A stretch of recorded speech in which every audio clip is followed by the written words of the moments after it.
Hello, everyone, and welcome. Before we begin, here's a quick explanation. Adolf Hitler was the dictator of Nazi Germany from 1933 to 1945.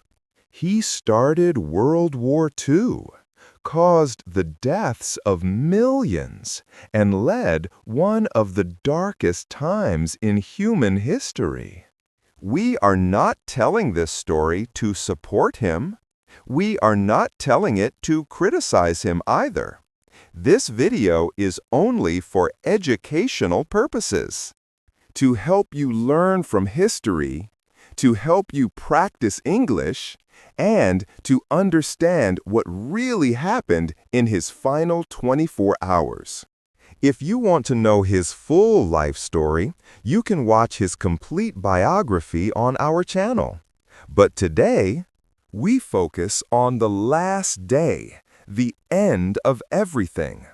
Told like a movie, but based on real history. Welcome to the final day of a man the world will never forget. This is not a political video. This is not about supporting or attacking anyone. This is about a moment in time, the last 24 hours of Adolf Hitler. A man who once stood in front of millions, now stood alone in silence. A man who once commanded armies, now sat underground waiting to die. And today, we will walk through those final hours with you. We will enter the bunker. We will feel the walls shake from bombs above. We will see fear on the faces of those who followed him to the very end. And yes, this video is also perfect for English listening practice. We use real-life events, clear storytelling, and powerful vocabulary so you can improve your English while witnessing one of the most intense days in history. Let's begin. Part 1. April 29, 1945. The bunker, the bride, and the breaking point. It's deep into the night. The world above is on fire. But below ground, inside the cold concrete bunker beneath Berlin, time is slowing down. Adolf Hitler, age 56, is sitting alone. He knows the war is over. He knows the city above is being taken street by the Soviet army. He knows death is only hours away. And yet, at this moment, he makes a strange decision. He tells his assistant, "Prepare for a wedding. Tonight, I will marry." Why now? Why, after 14 years of silence, did he choose this moment at the end of the world? To finally marry her? Ava Braun had been with Hitler since she was 17. She had waited in the shadows, far from the public eye. She was never shown beside him in photos, never acknowledged as his partner in speeches. For 14 years, she waited quietly, faithfully, away from the spotlight. She had tried to take her life twice, not because he heard her, but because she felt invisible. But she stayed. She believed in him. And in his final days, she refused to leave the bunker, even when everyone else begged her to escape. And that's when he knew this woman had followed him, not for power, not for money, but out of blind, private loyalty. And now, with the city falling and the walls trembling, he said, "She deserves my name, even if only for a few more hours." This was not a romantic decision. It was not about love. It was about control, ritual, and finality. He wanted to end his life with everything arranged: a marriage, a will, a last speech, a planned death. It was the beginning of his goodbye. In a small room, dimly lit and silent, the wedding began. There were no flowers, no music, only the sound of pens scratching on paper and distant explosions above. Eva Brown wore a pale blue silk dress. Her face was calm, too calm. Everyone around her said the same thing. She smiled like she had accepted everything. Hitler wore a simple black suit, no medals, no uniform. A civil officer stood before them and asked the traditional questions. "Do you take this woman?" He answered, "Yes." And just like that, after 14 years, they were married. The staff tried to celebrate. A small table was set, a bottle of champagne was opened, but no one drank. No one laughed. The air was too heavy. One officer later said, "It felt like a funeral, not a wedding." After the wedding, Hitler walked to a nearby room and sat at his desk. With a shaking hand and dead eyes, he began to dictate his final words. His political testament. His secretary, Trout Junga, sat across from him and typed every sentence. He didn't say sorry. He didn't cry. He didn't admit failure. Instead, he blamed the Jews for the war. He blamed his own generals for betrayal. He claimed history would understand him, though he would not be alive to see it. And then he said something very clear. "I do not want my body to be captured. I want it to be burned." He remembered what had happened to Mussolini, whose body was hanged and spat on. He would not allow the same. He signed the document slowly, carefully, his last command. It was now close to 5 a.m. After finishing the document, Hitler went to rest, not to sleep, because no one truly slept that night, but to lie down and wait. Outside, Berlin was breaking. Soviet tanks were smashing through the last Nazi defenses. Buildings were turning into ashes, and above ground, German citizens were running, crying, dying. But inside the bunker, it was like time had stopped. The walls were thick. The air was still. It felt like a world trapped in glass, frozen, but shaking with every bomb outside. Eva sat beside him. She held his hand. They didn't speak much. They didn't need to. They both knew this was their honeymoon and their funeral. Hitler's valet brought him a small breakfast, dry bread, a little honey, and a cup of tea. He didn't eat much. He looked thinner than ever. His face had aged 20 years in a month. His right hand trembled. His eyes were dull. His voice, when he spoke, was soft, almost whispering. He didn't talk about war or escape or hope. He just sat in silence with Eva next to him, sipping tea while bombs shook the earth around them. Then the message came. Heinrich Himmler, the man who had stood beside Hitler for years, had tried to secretly negotiate peace with the Allies without Hitler's permission. Hitler stared at the report for a long time. Then he exploded. He shouted, screamed, hit the table with his fist. "Traitor! Betrayer! I should have known!" He ordered Himmler's arrest. But deep inside, he knew there was no one left to arrest him. The system he built was falling apart. And for the first time, even Hitler looked defeated. His eyes went quiet. He leaned back in his chair. He knew the end had truly begun. Part 2. April 29th, 1945.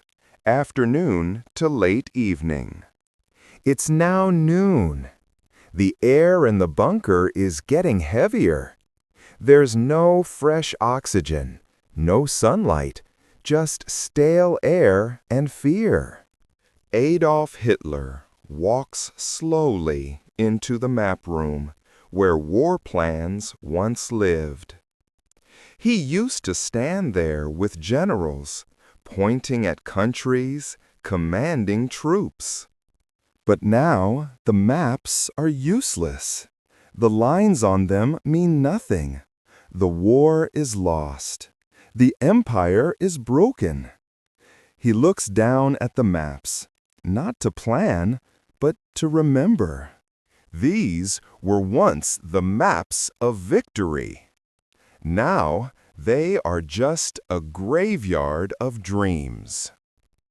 He doesn't speak much. His body is shaking.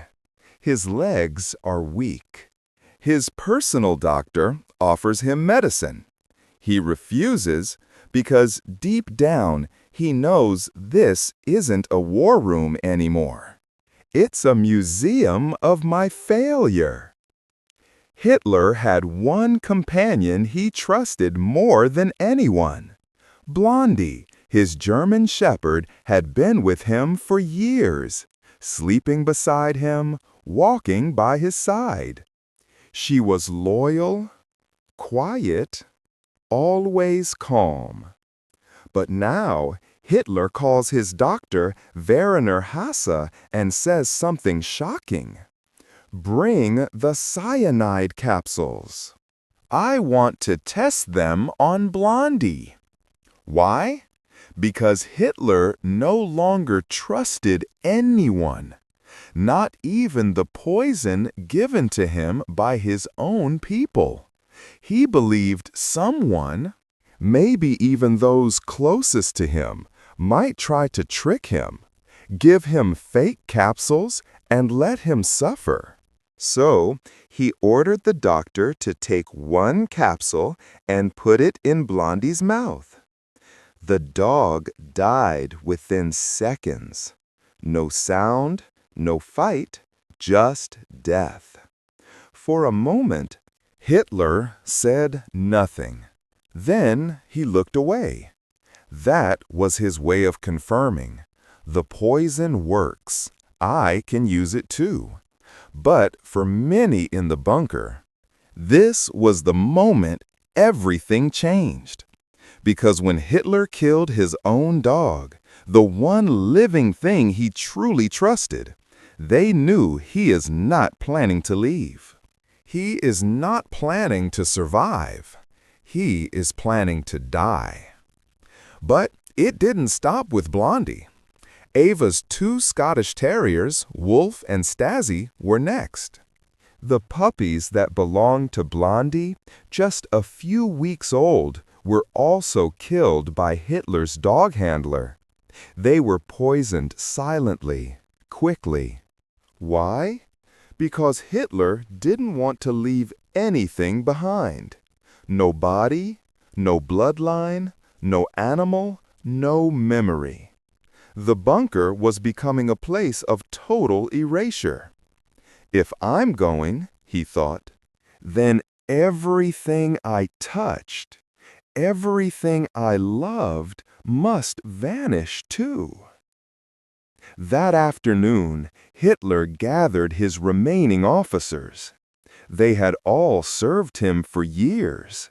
Now, they stood in front of a man who looked tired, sunken, and already half dead. Some begged him one last time. "Mein Führer, we can still escape. There's a plane. We'll hide you in disguise. You can go south." He shook his head slowly. "No, I will not run. I will not be captured," he told them. "I will stay here.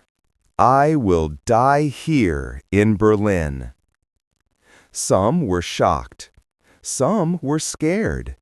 Some were silently relieved because now they knew they could leave without guilt. He gave permission for others to try to escape through the sewers. Some officers, drivers, and aides prepared to leave that night. Most would die in the attempt. But Hitler, he was done moving, done speaking, done fighting. Back in his room, Hitler sat beside Eva Braun. She had changed her clothes, now wearing a simple dark blue dress. No makeup, no jewelry. She had not cried all day. She had not shown fear. She was ready to die. Hitler looked at her and said, "You still have time. You can leave. Go with them. Escape." She smiled gently and replied, "No, I stay with you." It was not love. It was not passion. It was loyalty. Cold, blind loyalty. They sat in silence. No music, no conversation. Just the distant sounds of Berlin collapsing above. Hitler called his secretaries, his aides, his inner circle. One by one, he shook their hands. He didn't give speeches. He didn't say long goodbyes. He simply said, "Thank you. You may go now." One secretary, Jera Christian, later said he looked like a ghost, but still somehow polite. Some wept. Some held his hand longer than they should have. But Hitler kept his face blank, emotionless, calm, as if he were already gone. That moment was the end of a chapter. The people who once surrounded him like a king were now walking away, leaving him alone with his wife and with his death. As strange as it sounds, the night became quiet. Hitler ate a small meal, the same as before, bread and tea. He sat with Eva. They talked very little. Outside, the bombs were getting louder. The Soviets were now just blocks away. Gunfire could be heard above the garden. But inside the bunker, Hitler wasn't moving. He was writing something in his notebook. He wasn't giving orders. He wasn't reading the news. Because the war, his war, was already over. Hitler stood up slowly. His legs were weak. His walk was slow. He went to his private bedroom. Eva followed. The door closed behind them. There were guards posted outside, but no one was allowed in. It was not a night for sleep. It was a night to prepare. Because by the time the sun would rise, everything would end. As April 30th begins, time no longer feels real inside the Führer bunker. Above ground, Berlin is collapsing street by street. The sounds of explosions are now constant. Gunfire, shells, even human screams. The Soviets are almost at the gates, but inside it is silent. Hitler lies in bed, eyes open, staring at the ceiling. He is not sleeping. Eva Braun is next to him, quiet, peaceful, already emotionally gone. She knows it's her final night. Down the hallway, staff members whisper softly. Nobody knows what to say anymore. The bunker has become a waiting room for death. Hitler gets up slowly, carefully. His steps are weak. His back is bent. His clothes hang loosely on his thin body. He walks into the hallway. His eyes scan the faces of the few people still loyal to him. No anger, no panic, only stillness. Like a man who has already said goodbye to the world inside his heart. He sits in the dining room with Eva. They eat a small breakfast, the same as always, dry bread and tea. Eva tries to smile. Hitler tries to stay calm, but everyone knows this is not a meal. This is a ritual before execution, one they will perform themselves. Hitler calls in his aide, Otto, and gives him two very specific orders. One, after he and Eva are dead, their bodies must be immediately carried outside and burned. 2, the burning must be done completely. No trace should remain. He reminds Otto of what happened to Mussolini, hung upside down, spit on, mocked by the public. That will not happen to me. You must burn us, no matter what it takes. Otto nods. His face is pale. His hands are shaking, but he agrees because disobeying was not an option. Even now, Hitler gets dressed. Not in a uniform, not in a general's coat, but in a plain military jacket, buttoned all the way up, and dark trousers. Eva puts on a dark blue silk dress, her favorite. No jewelry, just soft perfume. She brushes her hair carefully, like a bride preparing for her final hour. Then Hitler walks into the hallway. One by one, he meets with his personal staff. He shakes each of their hands slowly and quietly.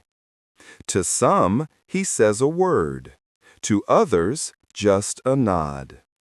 "Thank you," he says to his secretary, Trautia.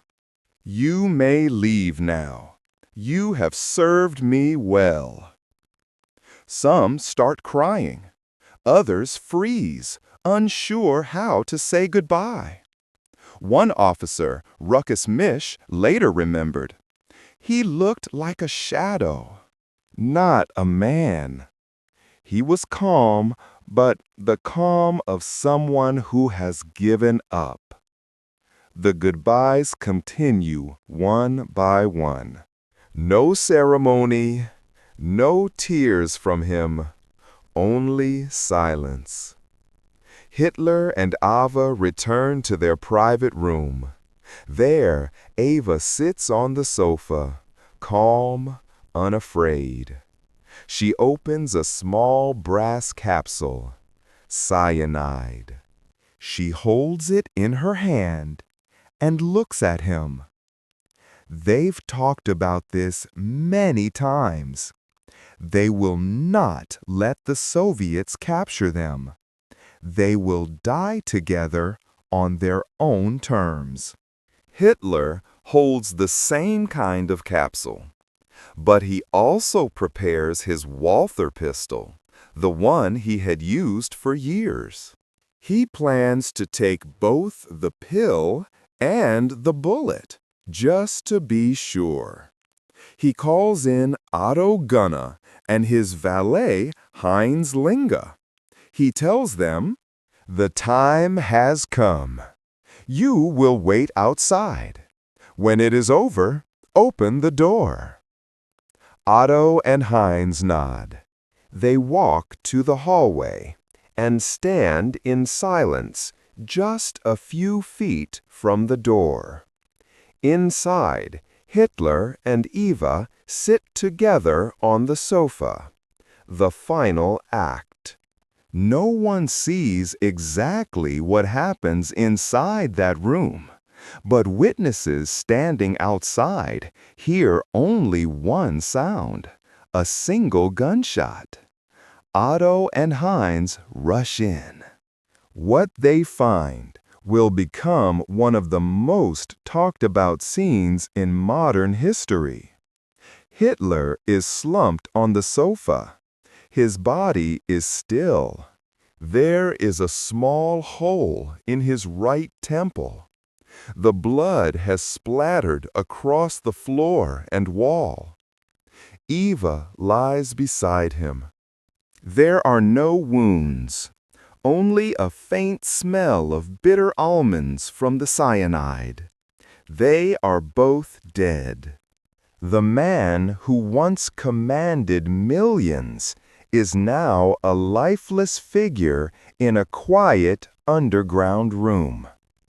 Just as ordered, Otto and Heinz begin the process. They wrap both bodies in thick gray blankets.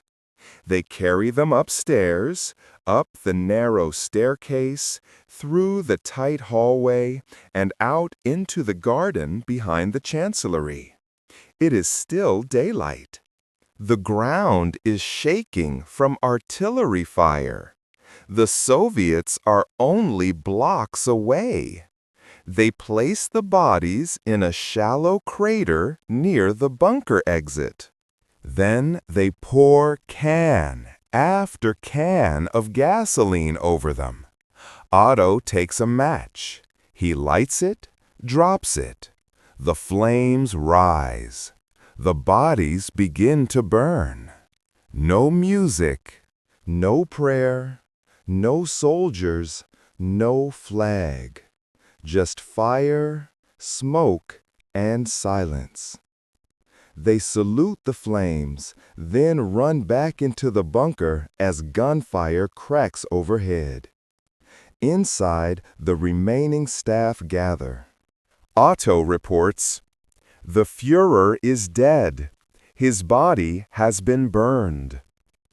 There is no celebration, no ceremony, just stunned faces, pale skin, and empty eyes. For a moment, nobody speaks. Then someone says, "It's over." And just like that, everything Hitler built, everything he controlled, everything he dreamed was now ashes in a garden. Part 3, April 30th, 1945. Onward. Outside the bunker, in the garden above, the bodies of Hitler and Eva Braun are still burning. Black smoke rises. The flames are strong at first, but begin to weaken quickly. Why? Because the ground is soaked with rain and the supply of gasoline is limited. They pour more, light it again, but the bodies do not burn completely. Inside the bunker, people wait in silence. Nobody talks about the future. Nobody makes plans. They just sit frozen in fear, knowing that any moment now the Soviets could be at the door. Before his death, Hitler had signed his final political statement. In it, he named Admiral Karl Donitz as the new leader of Germany. Not Himmler, not Goebbels. Donitz is in northern Germany. When he receives the message, he's shocked and confused. Germany is falling. The war is over. The capital is lost. But now he is the head of a dead empire. He immediately begins trying to negotiate peace with the Allies, hoping to surrender to the West, not to the Soviets. Inside the Führer bunker, something is different. The man who controlled everything is gone. There are no more orders, no more leadership, no more future for the people still there. Secretaries, cooks, aides, soldiers. The reality begins to hit. We are not part of a government anymore. We are part of a grave. Some people start packing small bags. They grab warm coats, food, water, and maps. They know they need to escape. They know the Soviets are closing in. They know capture might mean torture or death. But there's one problem. There is no clear way out. Now that Hitler is dead, Joseph Goebbels, the minister of propaganda, becomes the most senior Nazi official inside the bunker. He is not surprised. He was there when Hitler said goodbye. But Goebbels has no plans to run, no plans to surrender. He calls his wife, Magda, and says, "We will not leave. We will not live in a world without him." Together, they make a terrifying decision. They will die here, and they will kill their 6 children with them. Their decision shocks even the remaining staff. But nobody dares to argue. While Goebbels prepares for death, others are preparing for escape. A group of guards, officers, and bunker staff start planning routes out of Berlin. Some try to use secret tunnels. Others plan to move disguised as civilians. Some plan to wait until dark and slip out under gunfire. The first group to try, around 20 people, leaves just before sunset. They wear civilian clothes, carry light bags. But above ground, chaos rules. Soviet tanks are rolling in. There are gunfights on every street corner. Fires light up the sky. Only a few escape. Most are killed or captured within hours. Otto and Heinz return to the garden. They check the remains of Hitler and Eva. What they find is disturbing. The bodies are still partly visible. Some of the skin is burned. The clothes are blackened, but the bones and faces are not fully destroyed. They pour more fuel, burn again. But it's not enough. Then they gather the partially burned remains and bury them in a shallow crater not far from the exit. They cover it with dirt, broken wood, and debris from the bombings. No cross, no sign. They want the bodies to disappear forever. Back underground, Magda Goebbels gives her children sleeping pills. All 6 of them, between the ages of 4 and 12, fall into deep sleep. They are dressed in clean white clothes. She then brings in an SS doctor who helps her give the children cyanide capsules while they sleep. They die silently without ever waking up. Then Joseph and Magda Goebbels go to the garden, the same place where Hitler and Eva died. They sit together. Joseph shoots himself in the head. Magda takes poison. Their bodies are also burned, though not completely. By now, the bunker is becoming a mass graveyard. The bunker is almost empty of hope. The senior leaders are dead. The streets are overrun with Soviets. The sky is full of fire and gunshots. No help is coming. Some people cry. Some drink. Some pray. Others sit quietly in their rooms staring at the walls. No one knows what will happen next. But one thing is clear. This is no longer a war. It's just the end of everything. Part 4. May 1st to May 9th, 1945. The bunker is now darker than ever. The man it was built to protect is gone. His wife is gone. His dogs, his generals, his closest circle, all either dead or planning their escape. But the war above continues. Soviet soldiers are inside Berlin now, fighting street by street. Bullets fly, grenades explode, bodies fall. Inside the bunker, only a few remain. They are afraid, hungry, trapped. They don't know if they'll be killed or captured. That night, a voice is heard on German radio.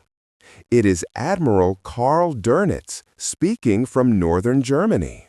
He announces that Adolf Hitler has died, but he does not say how. The Führer has fallen in battle, fighting for Germany. That's what he says. But it's not true, and the world knows it. The real cause of death, suicide, is hidden from the public. The Nazi regime wants to protect Hitler's image, even after death. But the truth will soon come out. At last, Soviet troops reach the Reich Chancellery, the building above the Führer bunker. They kill or arrest the last few defenders, then storm the remains of the building. They go downstairs, and there it is, the bunker. Cold, dark, half-flooded, filled with smoke, broken furniture, maps on the walls, blood on the floor. They find papers burned in piles, food supplies scattered, beds unmade, poison capsules left behind, and a strange silence. But one thing is missing: Hitler's body. The Soviets search every room. They question survivors. They look in tunnels. They search the garden. And then they find something in a shallow crater near the bunker entrance. They discover a burned male body with a bullet hole in the skull. A female body, half burned, with no visible wounds. Remnants of clothing, boots, buttons, a dental bridge. The Soviets believe this might be Hitler and Eva Braun. But the bodies are so badly burned they cannot be confirmed immediately. They collect the remains. They hide them. They take photographs. They begin secret autopsies. Back in Moscow, Soviet leader Joseph Stalin receives the news. He sees the bodies. He hears the reports. But instead of telling the world, he orders silence. Why? Because Stalin wants power over the truth. He thinks if we don't confirm Hitler's death, the world will remain uncertain. So he says nothing.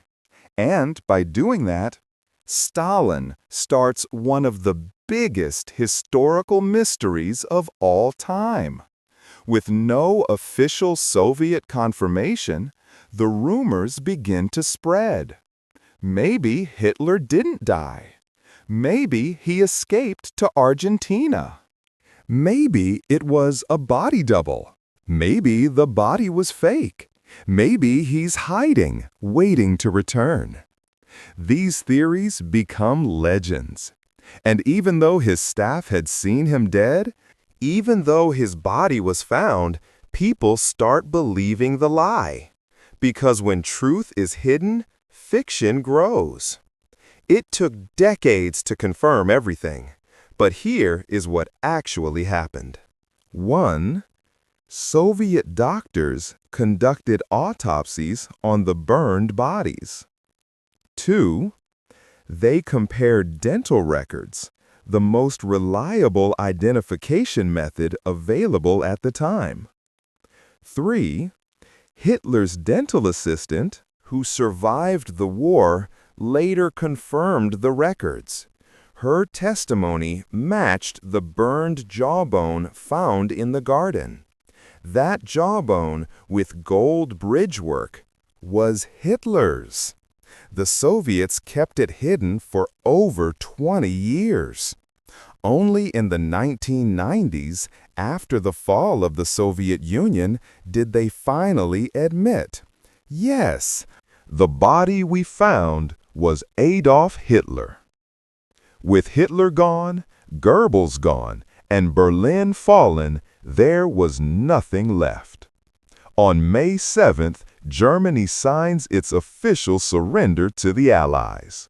On May 9th, they surrender to the Soviet Union. The war in Europe is over. Nazi Germany is dead. The Third Reich, once powerful, terrifying, global, has ended in a bunker, in silence and flames.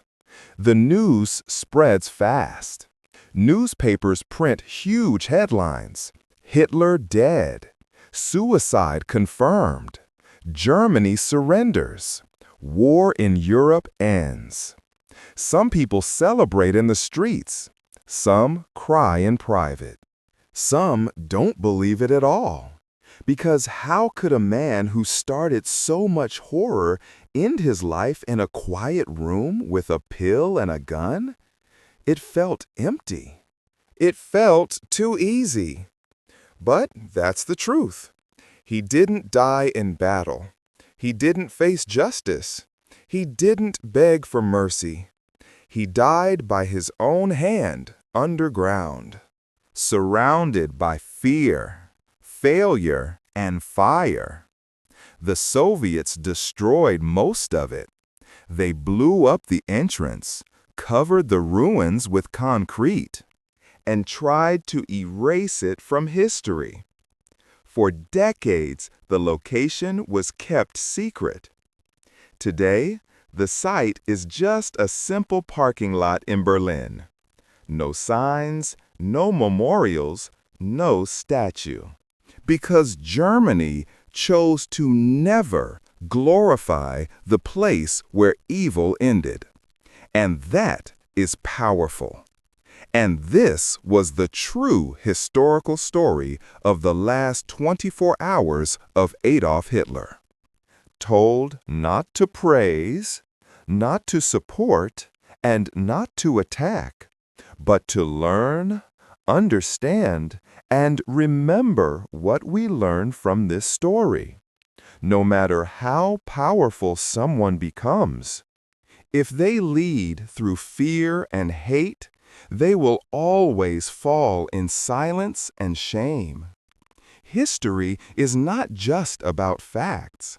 It is about understanding the cost of blind leadership, war, and destruction. The most dangerous leaders are not the loudest. They are the ones who are followed without question. And finally, if we do not learn from the past, we risk making the same mistakes in the future. This video also helps you practice real-life English through deep storytelling, emotional vocabulary, and simple sentence structure. So if you are learning English, you are not just watching history. You are improving your listening, understanding, and speaking. If you found this story powerful, if you learned something today, and if you want more true, emotional, and educational videos like this, then please subscribe to this channel right now, because every video here is created with purpose to help you learn, grow, and become stronger in English and in life. Thank you for watching. See you in the next powerful story.